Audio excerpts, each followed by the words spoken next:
set up all of my nail stuff. I've actually never done my nails at my desk, so I just like removed my computer, my keyboard, everything. I like the office chair that I have for sitting because I know today's nails are going to take some time. So it's my birthday week, and normally if I was getting my nails done somewhere else, how I used to do pre-pandemic, I would do something special for my birthday. Maybe it's the Aries in me, I don't know, but I would usually do something a little bit different.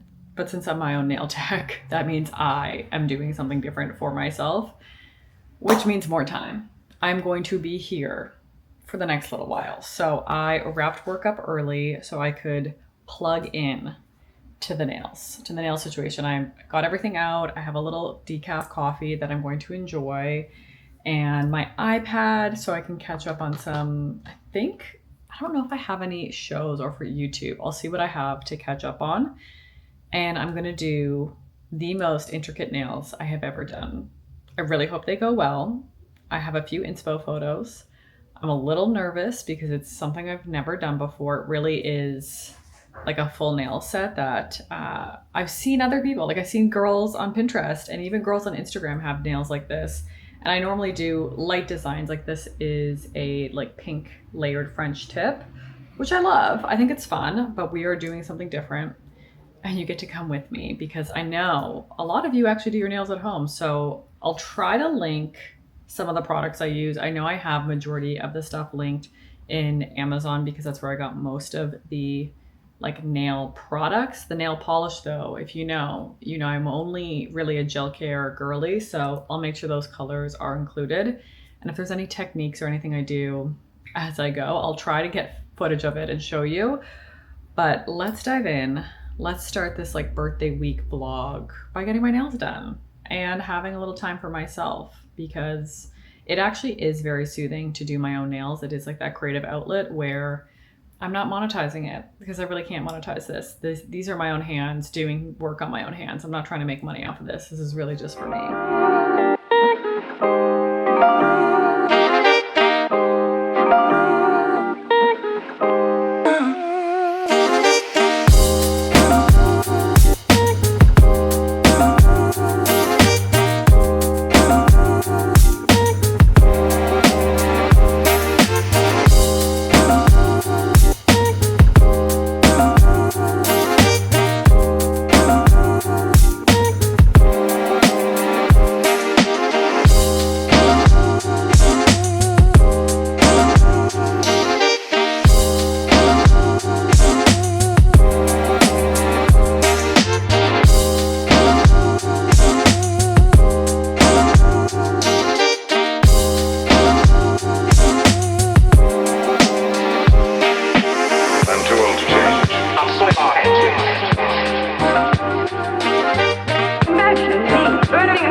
The sun came up to show you my nails because I was logged in. I was literally there all night. I stayed up so late finishing them, but they're beautiful. They're done. Look at these beauties. Eee. I'm so proud of these. These are probably the most intricate nails that I've ever done. I can't really figure out how to show you my thumbs. There, so there. And then those are the thumbs. So everything is a little bit different. I did realize I did the same tortoise shell on the fourth finger, but I think everything looks pretty cool. And there was a lot of colors. There was a lot of paint. There's a lot of technique. I did do the eyeshadow technique. So basically you just do like either the base color, which for this one is the eyeshadow. So the base color was that like burgundy maroon. And then I did a like beige white eyeshadow, and then when I did the top coat, because obviously it's like a bit translucent, it made it blue, which I actually like. I love those. I think that's so fun. So those are the only ones. Oh, then this is an eyeshadow as well, but everything else is like paint. And I'll link all the different colors in the description. So if you are doing your nails at home, you can also do this. This is not realistic for me to do all the time. Like every 3 weeks, I will not be committing like 7 hours to my nails, because it's just so much harder when you're doing it yourself. You have to do one hand and the other hand. And then I'm filming. The filming takes time, but it is the next day. The birthday love and celebration for myself continues today. This is what I really wanted to do this year, was like be very intentional with taking care of myself on my birthday, especially with this month sort of feeling very emotional, that I wanted to give myself extra love and kindness, hence spending 7 hours on these nails. And I'm gonna go get my hair cut today, which feels like I actually, in my mind, feel like I just got my hair cut, but when I was looking at the calendar, it's been almost 3 months. So this definitely needs a trim. I didn't really do anything to it style-wise this morning, just because I know in a couple hours I will be getting it cut. So that'll be her job rather than my job. But I'm doing something. I'm having a different coffee. I'm having a flavored coffee, and this is for all my haters on TikTok, because I talked about how you shouldn't drink a flavored coffee. Like, you shouldn't have like a croissant or like caramel, whatever type of dessert coffee, which is literally what I'm having. Because I just think if you want to have a treat, you should allow yourself to eat the croissant or the cinnamon bun or whatever it is, rather than having a flavored coffee. And no one agreed with me. Very few people agreed with me on TikTok. I definitely got dragged. And I just wanted to reiterate, it's because coffee should be bitter. It's supposed to help your digestion. And I want people to not have this like reservation of, I can't eat something I want to eat, so I have to drink it. I think if you want to eat something, you should be able to eat it. And so I'm trying to prove to myself that maybe my haters are right. And I'm drinking the caramel coffee because I got a free sample with an espresso and I'm almost out of my pods. So I figured maybe I did yuck people's yums without realizing. So let's see if having this like caramel flavored coffee is what it's all cracked up to be. I don't know. Let's see. No, it's not that great. It's not. It doesn't taste like having a dessert. I would rather just have dessert and a coffee. It tastes like chemicals. And this is what I was saying. It just, all these like flavored coffees to me just taste like chemicals. Like, this takes me back to when I was like 18, 19, learning to drink coffee, which I shouldn't have learned to drink coffee. If I didn't like it, I didn't like it. And I would get all these different like flavored creamers or flavored coffee just to think that I could have a coffee, but it just doesn't taste good. I mean, I'll still drink it because I don't like to waste, but maybe I stand by what I said on TikTok, and maybe just the people who agree with me were afraid to come into the comments because it was a very heated, argumentative space, as most of TikTok is. But I'm still going to enjoy the coffee before your girl gets her hair done. But it's a very exciting day, and I'm honestly just going to be staring at these nails like all day. I'm just going to be like, oh my gosh, I did this. I'm so proud of myself.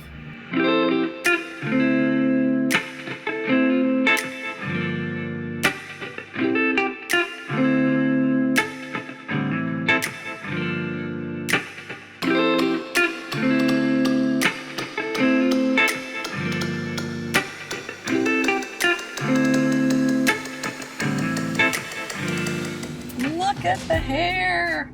I think I finally figured out the cut that I need. I mean, obviously it's hard to tell because it's so long, but this I think is the cut for me. It's like enough layers without too much layers.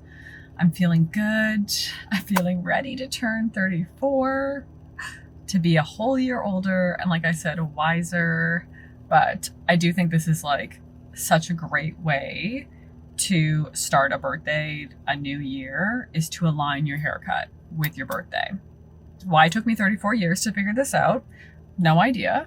But I do think that this is my new approach, is like do all the little like treat self-care things leading up to the birthday. So on the day, I will feel my best. I will feel like a new girl. So I'm loving it. It feels fresh. It feels like me. And I didn't even hide my grays. My grays are still coming out, but I do think that I'm trying to embrace the naturalness of a bit of gray hair, because let's be honest, we all have a little bit of gray. It's just life. And I'm feeling good. I'm feeling good about a new year and all the fresh starts that are coming with this haircut, cutting off the dead ends. saying hello to the new beginnings and starting my birthday celebrations tonight with going to a basketball game. I'm so excited to go to a Clippers game. I have not been to a basketball game this season, which is very unlike me if you know me. I love basketball. I'm a big Toronto Raptors fan, obviously, but I usually go to a few games a year. I think this year just like kind of flew by, and to be honest, ticket prices are pretty crazy. So it felt like doing it for my birthday is like the nice treat for myself. And then obviously Michael is going to come with me, so we both get to enjoy, my birthday, which that is what I do love about birthdays in a relationship is like when it's his birthday, I get to enjoy the fun things. And when it's my birthday, he gets to enjoy the fun things.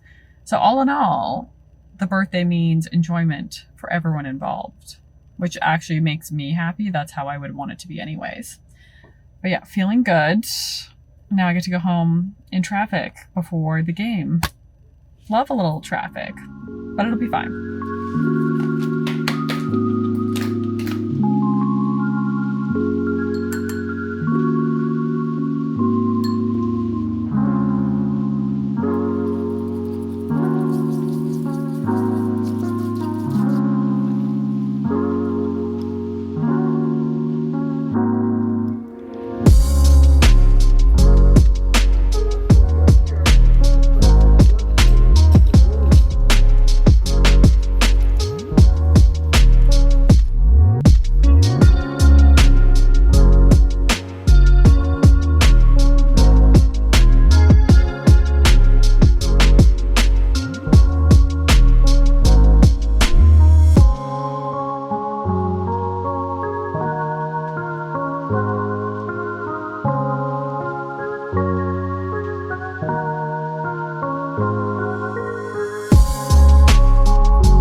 Just getting ready to go for a run, and the difference between yesterday and today truly is like night and day. Yesterday was such a lovely day. I had so much fun going to the Clippers game, but before the game, late afternoon, early evening, I could feel a migraine coming on, so I was doing all the things that I know how to do. Drank lots of water, had my electrolytes, tried to rest as best as I could.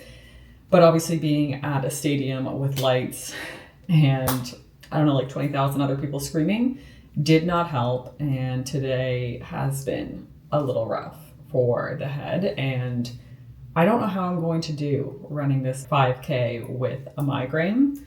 I haven't run with a migraine in quite some time. I think it's been maybe a few months, which feels like a really good amount of time that I've not had to deal with this problem.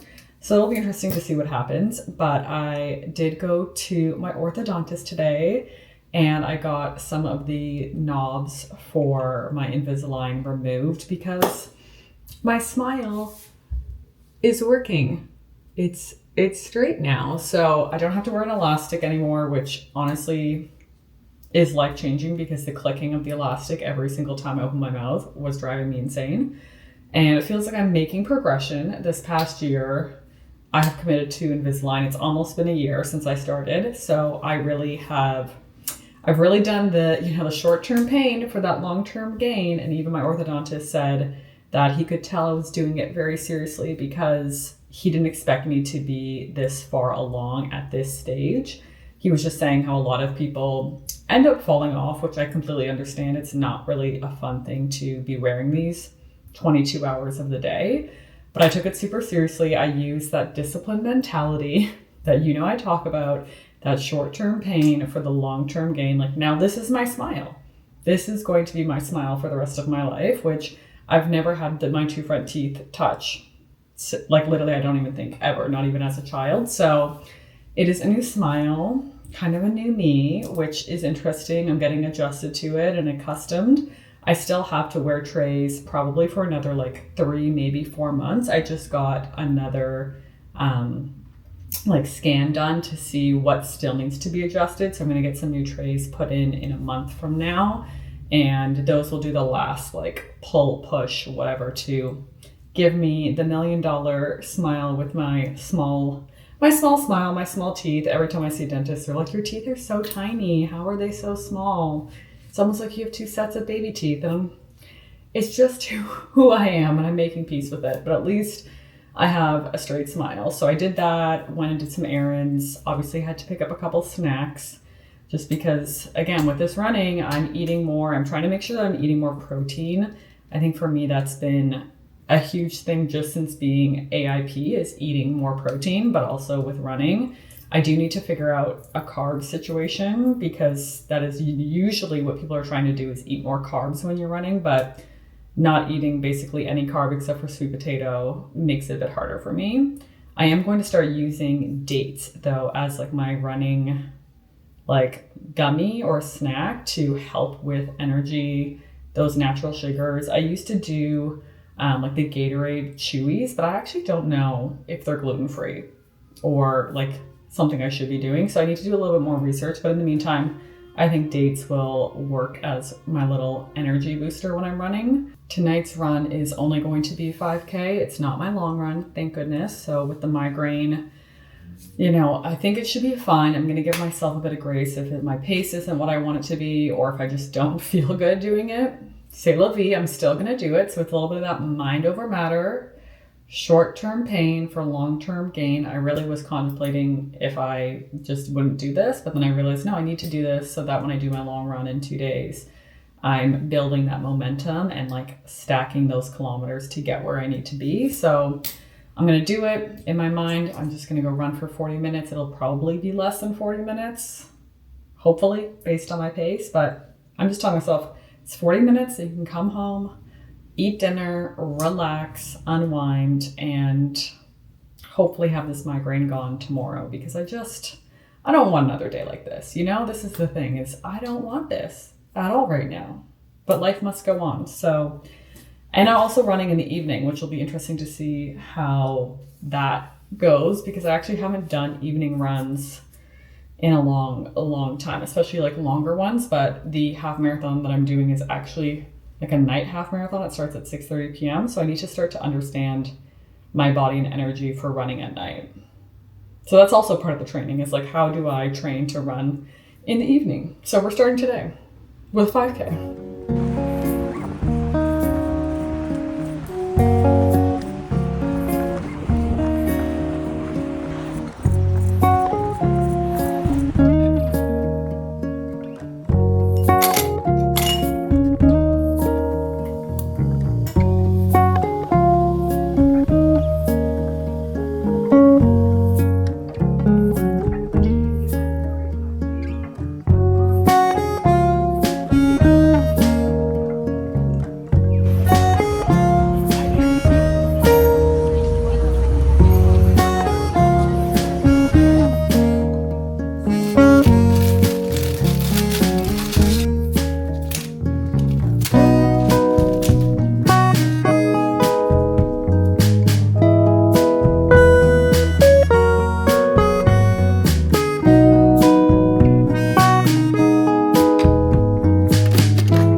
I am not very energized, to say the least. And as you can see, I'm also kind of in the dark because my head still does not feel great today.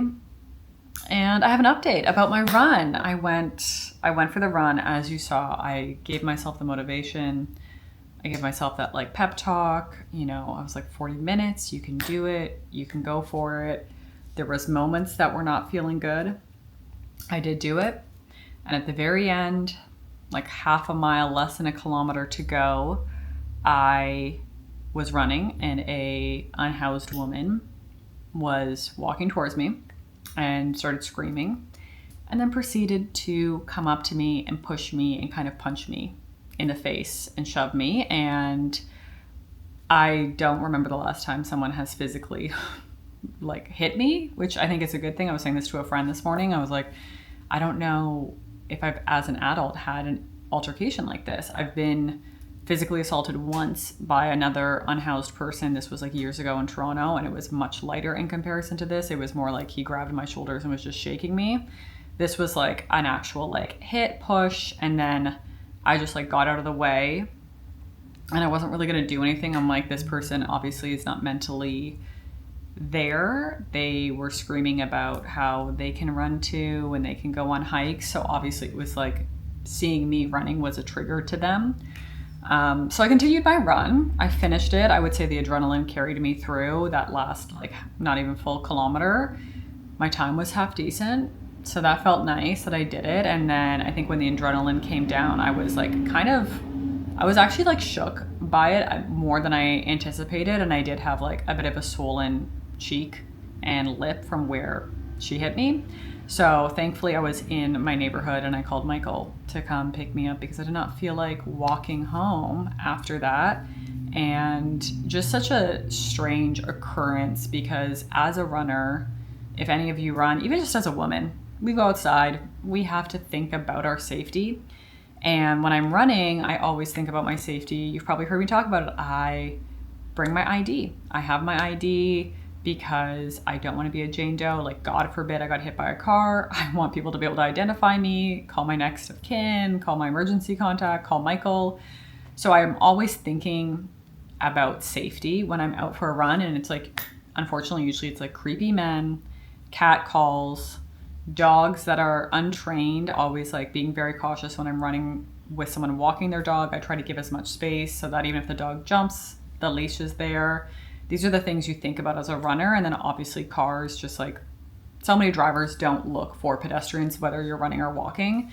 So when I'm crossing any road or intersection, I'm always like checking blind spots and seeing if there's cars there.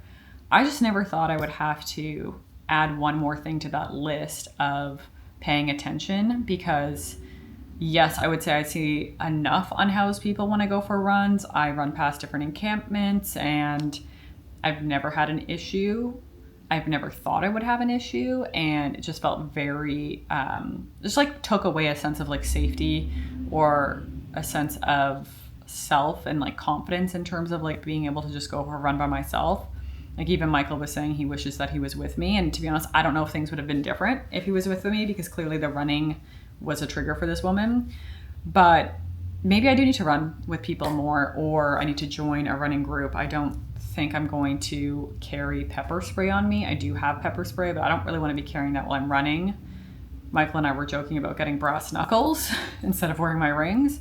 But I also I don't want to get involved in something. I don't personally want to have another altercation. Obviously, if I need to protect myself, I will. And even when she came at me, I tried to block her hitting me, but I did not even anticipate that was going to happen. So running safety feels like it has a whole new level I'm trying to think about in terms of what I can be doing to make sure I'm safe. That, obviously Michael usually knows where I'm going. He can track me when we share each other's locations, so he knows where I am. But it just feels like, is there more that women have to be doing to stay safe when we go out? And I was just after that, I was not feeling great last night. Obviously I came home, thankfully I had a Pepsi. My sweet treat, my favorite thing is a Pepsi. I know I'm not a Coke girl. I'm not really a Diet Coke girl. I know that's the thing. I am a Pepsi girl. My dad loved Pepsi. I was raised on Pepsi. So having a Pepsi last night was a moment of security. And I just decided, I was you know what? The day needs to be done. I'm going to eat dinner. I'm going to read a new book because I'm also done with the other book I was reading. I was reading Doppelganger by Naomi Klein, and it is a good book, I would say. There's just a lot of political discourse in it, and with the political climate right now, it's not really enjoyable, unfortunately. It was not getting me out of reality or thinking differently. Yes, thinking critically, but also not the way that I really want it to be. So I'm reading, what book is it called? Let me see. The God of the Woods by Liz Moore. And I'm 3 chapters in, like not very far in, and it starts in a cabin in 1975. I love books where we're in a cabin. I don't know if it's the Parent Trap in me, but I love books that take me to like an offline world, probably because I am just so chronically online that just being offline feels like such a reprieve. So I started reading that book last night, and that is the plan. That is probably what I'm going to do later today. I am going out for dinner later to start the birthday celebrations, which will be so nice. I feel like I'm ready. My hair is done. The nails are done. I'm feeling like the birthday girl, and I'm allowing myself to be excited about my birthday. Normally I just like want it to be over, but this year I'm trying to embrace it and let myself move through the emotions of it all, like the highs, the lows, because of grief and different things. But I do feel as if doing this like slow pampering leading up to my birthday is the secret sauce to really appreciating your birthday. So if you haven't done that, highly recommend that you do that as well. Just schedule it around your birthday so you're getting this like little build up to your actual birthday, and you feel like you're treating yourself. You're loving on yourself for your birthday, which is what we should all be doing anyways. Thank you so much for making it this far in the video. Thank you so much for being here. One of the best birthday gifts is just having this community, having this space to share my thoughts, to feel like I can share, that you are here, you know, rooting me on, you know, comment, you follow me on other channels, you message me. All of you mean so much to me, and as I head into a new year, I'm just so grateful for all of you. So if you've made it this far, add a little, maybe a birthday cake, just like out of, you know, it's almost my birthday. Probably when this goes up, it will be my birthday, around that. Add a little birthday cake emoji, and I will see all of you on the next one. Bye.